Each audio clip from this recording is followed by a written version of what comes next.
بسم الله الرحمن الرحيم الحمد لله رب العالمين بمن اندري رولو مونا فلا كوب جوغولي با ميلا تام est-ce que bamana ngafo men débrouiller de bi chama kuma ga galende itade du kuma do foni filla oui tiens kuma ga gale utuga foko kuma de ba bawlo ga fento bu den wolo kuma na fana bore da kono ka ban ima ya fa ine chugo jango rajula kuma ka chan asigi dasro dobe da film oluti ya fa ti alla cleaner oluti senga alla cleaner soro skotola me o de ko ingela ro ya blay ayo ko kuma ba fu mandi kuma ba yejme kuma ba amse afo kuma be kuma ba yi nka abe fo ka nyesi komima odo waga ko baye ayo odo waga kuma baye tubarakallah misali ni ko sisa ko ka kuma do fo ka nyesi jama famba ma wala ka fo ko mina ni ko sisa ko selibi kanale kibi komle kelengelen ti radio kledu barakala bela ma kuma ba fo ya kuma ba fo o kuma ba fora ka daka anyesina koba de ma Allah akbar ya fam o nga ni ko sisan ko mina komle kelentike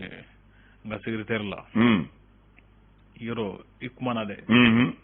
onge ma kuma ba fo ayo parce que tina na ko kuma ba inti koba tinyesi koba ma tubarakallah ni yaddan frade ni yame ko kuma ba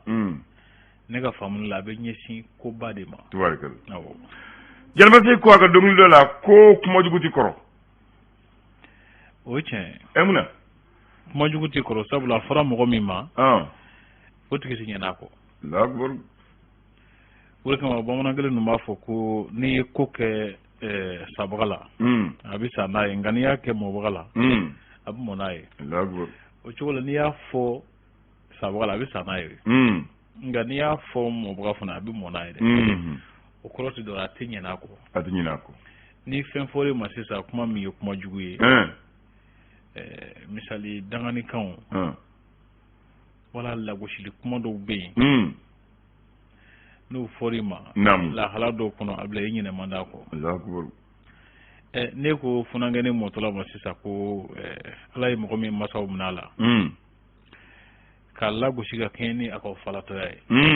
yagila ga nyana ko ay dino ko ay kuma ko ni flewni galama mana tunyo wona e ba fo ko falato du ate monaye adun tere ma amaso fade ay o abitini ni ye kuma jugu fo mo tinyana ko Allah akbar yo kuma do ni nyuma fo nyinem se ko Allah akbar sabulo e hera kuma ye ayo o bi o kadi mo ko sukun ye afamuna wala bamano ko bara yoro la ida bongo kuma na ko bibe me iklu bongo kuma na ko e galone de o tse ko emuna eklu ko bara yoro la ida bongo kuma na ko bibe me iklu bongo kuma na ko ida la maga ale kagele saula ni ye klo jatemine klo datkumandi kumni kuma buga fore asikatola jango kuma do baye ka foko hakli bi sama kata kuma no fe namu wala ko no fe mi ni ma usiga foko abi funyina fe ko atita fe ki se no komuna wala ba fe ki mabo komuna na bala ka kakere fe hakli bi ijako sama na mi nye sama kata abi klo sama kata o kuma do mo bi sa dala bi sigi dadi gati klo mina de asikatola kuma me ga fi kere be tsaka foko klo ta mene alni tega de klo kono kuma do wala kay klo da tugu kuma do iname anga se be abate klo kan o fa bata mulo klo kan akoni da mimi se ke dro bisiga wo bo atigi ko te ni ko akana da do la kono mi se ke nga ka kana me abla o te ke we baga moy o baga moy re tabaraka ni ta baga me wuli ko ba ko bismillah aywa biye arabay avril kalo tile mugan sɔrɔ sanba 2 ni 22 sunkalo tile 19 jate tile na jate tile na sigana mi jagon jate tile na akila to sura pamu kile ni wawaye ala ko irana sima fendo min be talike min karala la barkalo ngana wala tna gabli o ko ni mato ko ni o yoro kile temps jate akila no kararo na kalo so wayi parce que sungolo sinya chama ay kalo nyungul la ka ba nyungul la ka ba mena nyungul la ka ba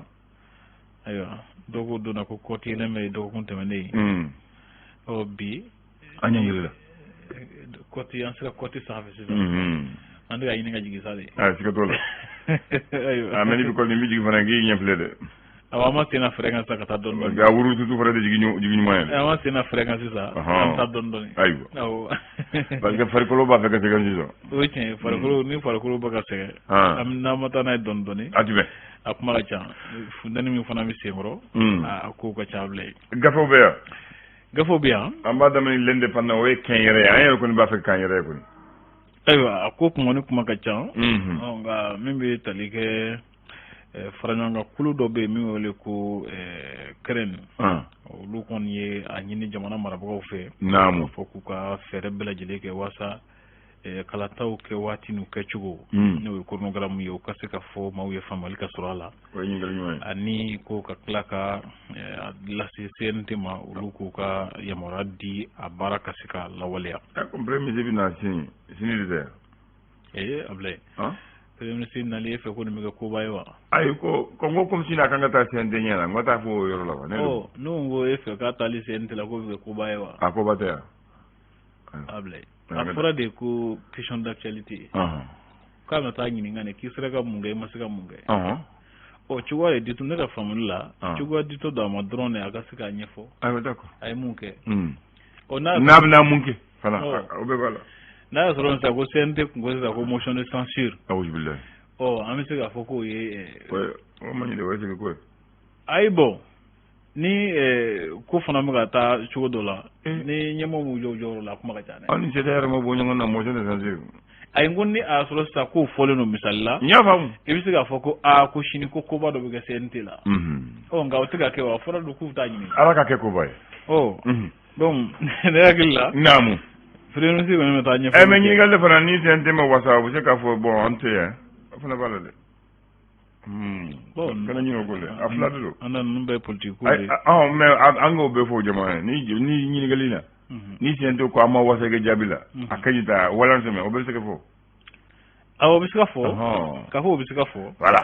ni ñefolu kera ni uma wasa o sugu fo voilà waka chugo do nga esi amna siwa antodo make ala yego do kuma ne be fo ni dara maliki jaw ni antodo bo ala de awele maliki jaw ko ne tungunu do kuma la kala selisi voilà c'est akoko ko tuka bu no la kusube session daile la o ko premier sibina wele ka nyafolike anna sika ko malla nyakla kledo ko nemna ko kana wasini ala ko yefini rana ni min borala no la se mama sika tola wano che musa mara sementia ka foko jamana korova na kana ina gawo ale mi kono fe la dugu bayi kibaye ka foko jamana men na fansolo sira fon fam mi fe no ye impôt ani trésor ni budget fota si douanement okulu shitala ka baraki no kibaye ka nyamko be bon ko na ko gawate de kidal gawato moktu depuis kele kala foti ke ko ni afoga fa gawo kelente o sababe ko moy jamana soro ma de jele bina ta jo kungola ni agata jo amani woy ni jele bina ta jo ni lek na mana jele ta ni di ku fafu akore ko moy jamana so ana da amani me u ka frede ke la kana ke program ko ko sigi kuma nyode wala kuma fo ko nyode aywa ni nunu bete no sisa kuma fo ko ti dole nyemo ka alaje voilà ka ferotike wasa nunu ga senga ta barage parce que nous be bon ka no so bina saka munyana bakuta foi kuma ka chane o buti len do ko masara ba on ngani fere kara se so kota akil lo biso mo sa kula sikatola o ko fe sanu bor me fekula o regime ayo ne ko defe ko la do ne chef lo ben to ma ko sonu bo hakilla après ba ñi na yo men an kan la ga yoro ñi nga fo mo we jomo ni nga bo to ko ci ne ta yeddo ayre to do ayo clip na er ko la do nja yaag nek lendu ngoni ay inclusion fo lo ter ñi ga fo ko sonu bo ro fikula nga nta do tigi abe yor Kilimina. Mbafe godo ya famu. D'accord. Avec région Kilimina. Amna o nyanyini. Voilà, kofe hakilla. Ambodi mo. La se mauma. Onga kuka sanu kono ko chama mbobora u ka sanu bota hakilla. Namu. Nyina sa en nana. Jango akalo saba folo. Mi refana mutali ke sanu boro la farafna jamana tanduru mine mo be giringa daw kan kusube. Ako malikara jamana tan sawana de tanduru la. Ayo. Min be malini risi keje nyonga baro kufo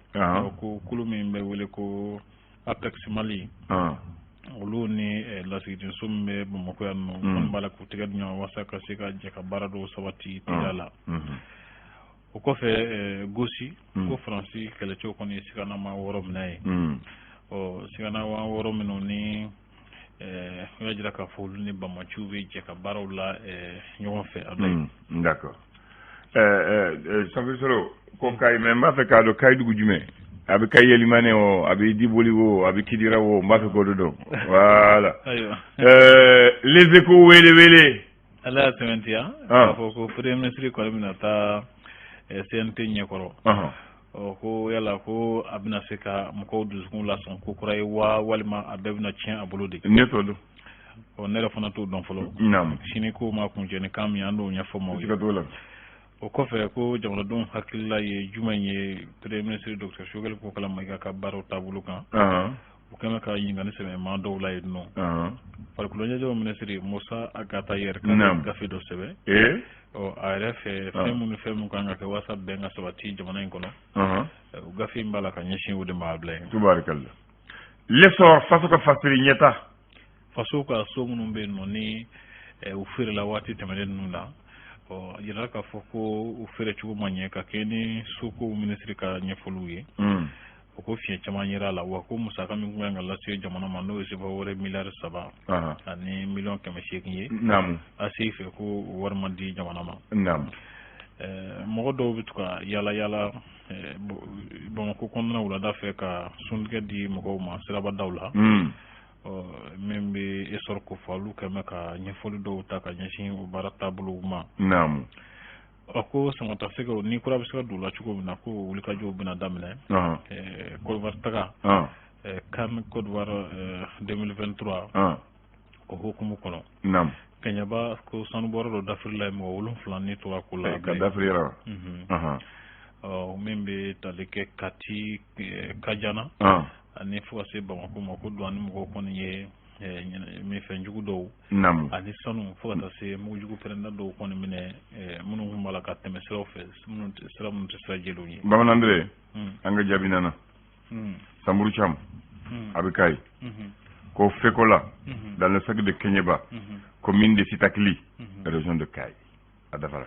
akila jera sare tegona jera abe Sitakli commune na à côté Kenyeba circle région de Kay Kay région na voilà adafara sare tegona adafara voilà ziré ok mami folle sama Samburu Cham kanichi voilà zireblu koni ya jira saka foko Choguel ko kala maiga ko shini ko abina ta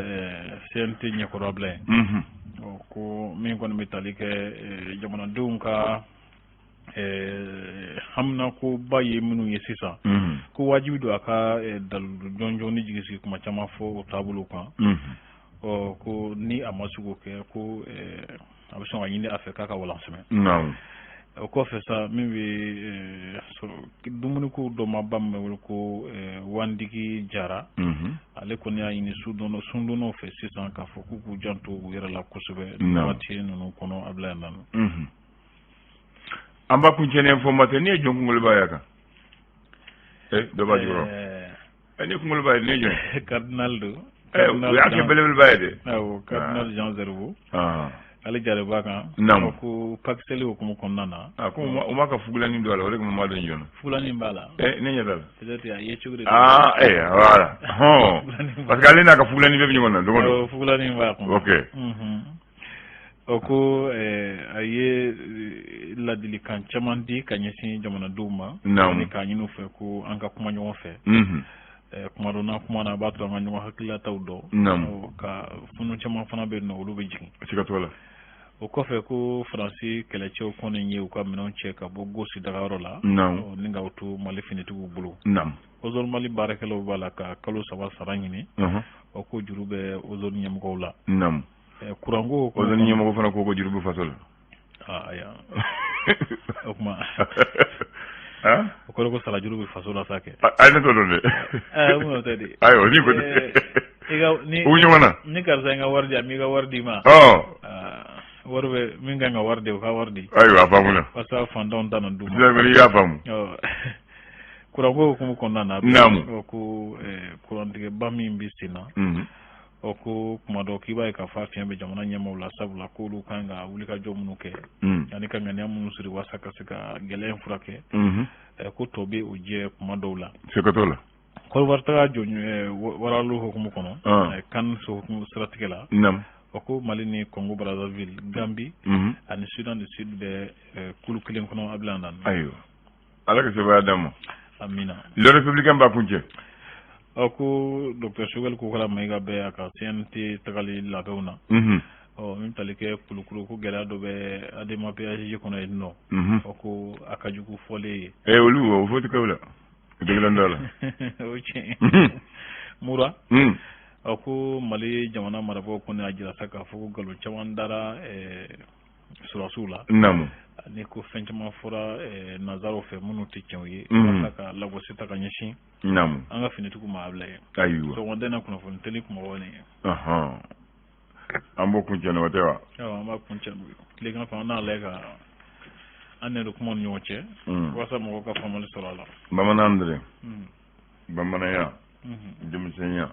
maaya taabolo mɔgɔya ko a tilala an denmisɛn na ko denmisɛn tiɲɛna n ko denmisɛn bɛ tiɲɛ parce que an makɔrɔba yɛrɛ tiɲɛna o ye kuma de y'aw la n ko ye kuma de ye o kuma de cogo di parce que n'i y'a ye bi denw tiɲɛna bi faw bangebaw de ma jɔ u jɔyɔrɔ an kana baga denmisɛn ma o ye tiɲɛ de ye an ka denmisɛnnin mana fɛn dɔ bɛ kɛ fɛn saba b'o fɔ ye bi est ce que bi a bɛ se ka kɛ fɔlɔfɔlɔ dumuni yɔrɔ la bɛɛ bɛ dumuni kɛ ɲɔgɔn fɛ bi jɛn de bɛ dumuni kɛ ɲɔgɔn fɛ maa tɛ don ɲɔgɔn fɛ u tɛ dumuni kɛ ɲɔgɔn fɛ u tɛ yɔrɔ kelen na sinon fɔlɔfɔlɔ an fɛ dumuni waati hali tulonkɛ la n'a sera i bɛ segin so ni dumuni kɛra k'i to yen e bɛ dumuni kɛ waati wɛrɛ ma kɔnɔ ni dumuni na n'i nana so fana n'i y'a sɔrɔ dumuni sigilen don tant que i fa o y'i bɛnkɛma na i tɛ se ka dumuni ta k'a bɔ i yɛrɛ comme sisan denmisɛnw b'a fɛ i cɛ papa mɛnna n b'an ta yɔrɔ bɔ maa si t'i ni yɔrɔ bɔ dumuni ta ka tɛ se ka dayɛlɛ n'a dutigi tɛ a tɛ se ka kɛ hali an nana an bɛna dutigi de kɔnɔ ni dutigi nana ale de b'a fɔ ka na ni suma ye musow bɛna suma bila a b'a dayɛlɛ an b'an sigi bɛɛ b'i tɛgɛ ko n'i y'i tɛgɛ ko bɛɛ b'i sigi n'aw sigira n'aw ye denmisɛn ni maakɔrɔba don denmisɛn de b'i kunbiri i bɛ kasa daminɛ o tɛ se ka don fana ka fɔ sɔrɔ a ma fɔ k'i k'a dun o ye kɛlɛ ye n'i ye tasa daminɛ i b'i kunbiri i tɛ se ka kuma n'i bɛ dumuni kɛ n'i ko i bɛ haraba kɛ o b'a da i ɲɛ ko dumuni k'i ɲɛ kɔrɔ o b'i dege dumuni cogo la fɔlɔ dumuni k'i ɲɛ kɔrɔ n'i ye na falo o b'a da i ɲɛ kana na falo taa duguma o tɛ wa n'i bɛ dumuni kɛ n'i b'i tɛgɛ bɛɛ dɔ i la k'a nɛn u b'a fɔ kana k'o b'a da i kun ni dumuni bɛ bɔn o b'a da i kun u b'a fɔ dumuni man kan bɔ kuma wo de b'i tɛgɛ la wa i tɛ se k'i tɛgɛ mara ka ɲɛ ka dumuni ta o tɛ wa et puis ni dumuni kɛra cɛkɔrɔba bɛ sogo dun mun ka di ye n'u tilala cɛkɔrɔba de bɛ sogo tigɛ k'a bila fa t'i la ka sogo ta k'a sɔrɔ cɛkɔrɔba ma ta o tɛ wa mara fɔlɔ tun ye dumuni kɛ et puis n'i fara fa t'i la ka wuli k'a sɔrɔ cɛkɔrɔba min sisan ni denmisɛn fara wuli ka cɛkɔrɔba de to o tɛ wa maintenant ni dumuni b'a fɛ ka ban ni cɛkɔrɔba y'a ye denmisɛn ma fa cɛkɔrɔba bɛ wuli après kɔrɔkɛw bɛ wuli k'a to dɔgɔnin bolo sisan dɔgɔnin bɛ wuli k'a dumuni to kɔrɔkɛw bolo o ye tiɲɛ o tɛ mara cogoya mara fɔlɔ tun bɛ daminɛ dumuni kunna ni dumuni banna ni ci korba buti ko abi ta samene buti ko natla o ba tege ko koro kunda kana fo dogoni natla la abi ba abarka fa abarka benga abarka du suma mum bona abu to mo kelengele abi minota katabla jende bo ki jande zona atike boy dazla rodo masa korolo fana ko mola de ka tege ko minen kelena koroba de mala parce que mado ama foko munu ye single mi hina do bula oti chen nga munu fana tege no go nyon kono hina do fana bula Allah mu dumi ganyo fe timido be o ko ini karsa mbulu ni umba fo re fo kaba ko do wa ko tege ni karsa tege be dumuni minan gele nam bela en jamfa